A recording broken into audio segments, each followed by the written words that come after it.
Adonai ఇది కూడా Hebrew పదమే.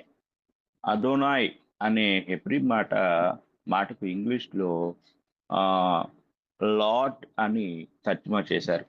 ఈ లార్డ్ అనే మాటకి డెఫినిషన్ ఏంటి అనేది మనము జాగ్రత్తగా గమనించినట్లయితే, ఆ మాట ఉపయోగించబడిన ప్రతిసారి కూడా ప్రభువు అనే మాట మనకి తెలుగు బైబిల్‌లో వ్రాయబడింది. ఈ ఈ లార్డ్ లేక ప్రభువు అనే మాటకు అక్షరార్థమైన భావం ఏంటంటే యజమాని అని అర్థం. ఇంగ్లీష్‌లో మాస్టర్ అనే మాట ఉపయోగించబడింది.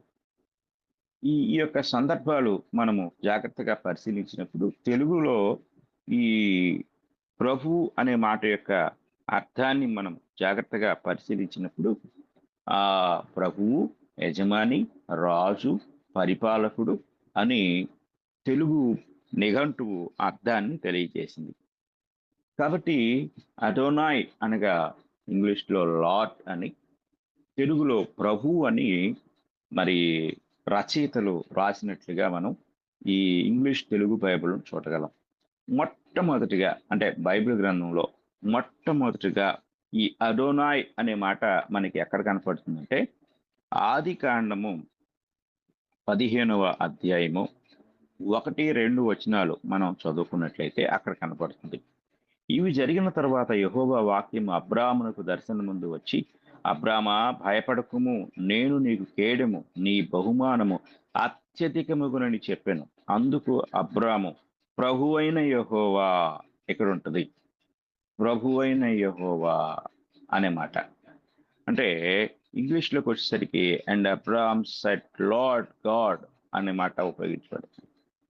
ఇక్కడ లార్డ్ గాడ్ ప్రభువైన యెహోవా నాకేమి ఇచ్చిననేమి నేను సంతానం లేనివాడనైపోవచ్చునానే. ఇక్కడ మొట్టమొదటిగా ఈ లార్డ్ అనే చోట మనకేం కనపడుతుందంటే అడోనాయ్ అనే మాట మనకి కనపడుతుంది. కనుక ఈ అడోనాయ్ అనే మాట మనకి అంటే దేవుడు తన్ను తాను ప్రత్యక్షపరుచుకున్న ఆ సందర్భంలో ఆయన ఉపయోగించిన మాట, అబ్రహాము దేవుణ్ణి సంబోధించిన మాట అడోనాయ్ అని పిలిచాడు. కాబట్టి మనం జాగ్రత్తగా గమనించినట్లయితే ఈ యొక్క అదోనాయ్ అనే మాట ప్రభువుగా తర్జుమా చేయబడినట్లుగా మనం చూడగలం. ఈ యొక్క మాట ఉపయోగించబడిన సందర్భాలని మనము బైబిల్ గ్రంథంలో చూసినట్లయితే కొన్ని కొన్ని చోట్ల ఈ మాట మనుషులకు కూడా ఉపయోగించబడింది. మనుషులకు కూడా ఉపయోగించబడిన మాట మనం చూసినప్పుడు ఆదికాండము 18వ అధ్యాయం. ఆదికాండము 18వ అధ్యాయం మనం చూడగలిగితే ఆతిథ్యానికి వచ్చిన ఆ యొక్క దేవదూతలు అబ్రహాముని దీవించి వెళ్తూ ఉంటారు. నిశ్చయంగా నీ కుమారుడు కలుగుతాడు, నీ కుమారుడు పుడతాడు అని వారు మాట్లాడుతూ ఉన్నప్పుడు గుడారంలో ఉన్న శార నవ్వుకుంటుంది.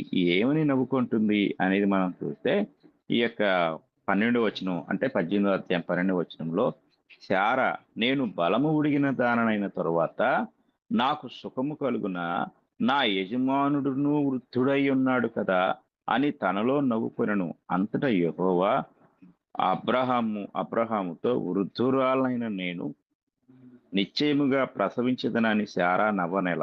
ఆ పై వచనంలో చూడండి నా యజమానుడును అని చెప్పింది. ఆ నా యజమానుడును అనే దగ్గర ఇంగ్లీష్‌లో ఏముంటుంది అనేది మనం జాగ్రత్తగా గమనించినట్లయితే my lord being old also అనే మాట కనపడుతుంది. మై లార్డ్ అంటే నా యజమానుడు. జాగ్రత్తగా మనం గమనించాలి. కనుక మనుషులు కూడా కొన్ని సందర్భాల్లో యజమానులుగా ఉపయోగించబడినప్పుడు ఈ ఈ యొక్క పదము మనకి మనుషులు కూడా వర్తింపచేసినట్లుగా మనం చూడగలం. ఆదికాండము 24వ అధ్యాయము 9వ వచనాన్ని కూడా మనం చదువుకున్నట్లయితే అక్కడ కూడా ఈ మాట మనకు కనపడుతుంది. ఆ దాసుడు తన యజమానుడకు అబ్రహాము తొడ క్రింద తన చెయ్యి పెట్టి ఈ సంగతి విషయమై ప్రమాణము చేసెను. చూడండి, ఇక్కడ ఏముంటుందంటే the thigh of Abraham his master అనే మాట. అంటే అబ్రహాము యొక్క తన యజమానుడు అబ్రహాము తొడ కింద అనే మాట. అంటే యజమాని, మాస్టర్ అనే మాట ఉపయోగించబడింది. కనుక ఇక్కడ చిన్న వ్యత్యాసం ఏంటంటే అక్కడ లార్డ్ అనే మాట ఉపయోగించబడింది కొన్నిసార్లు, మాస్టర్ అనే మాట ఉపయోగించబడింది కొన్నిసార్లు. కనుక మనం జాగ్రత్తగా గమనించినట్లయితే మనకి మన ప్రభు అయిన యేసుక్రీస్తు వారు కూడా తాను ప్రభు అని పిలుచుటకు ఆ ప్రజలు పిలుస్తున్నప్పుడు ఆయన అంగీకరించాడు. ఈ మాట మనం గమనిస్తే యోహాను సువార్త 13వ అధ్యాయం, యోహాను సువార్త 13వ అధ్యాయం 13వ వచనాన్ని కూడా మనం చదువుకుందాం. బోధకుడనియు ప్రభువనియు మీరు నన్ను పిలుచుచున్నారు, నేను బోధకుడను ప్రభువును గనుక మీరిట్లు పిలుచుట న్యాయమే. కాబట్టి యేసుక్రీస్తు వారు తను ప్రభువుగా ఆయన అక్కడ వారు పిలుస్తూ ఉన్నప్పుడు వారు ఆ యొక్క పిలుపుని ఆయన అంగీకరించినట్లుగా మనం చూడగలం. కనుక ఇప్పుడు మనం అడోనాయ్ అనే పేరుకున్న వివరణ లేక అర్థం ఏంటో, అది ఎలా ఉపయోగించబడిందో కూడా మనం తెలుసుకున్నాం.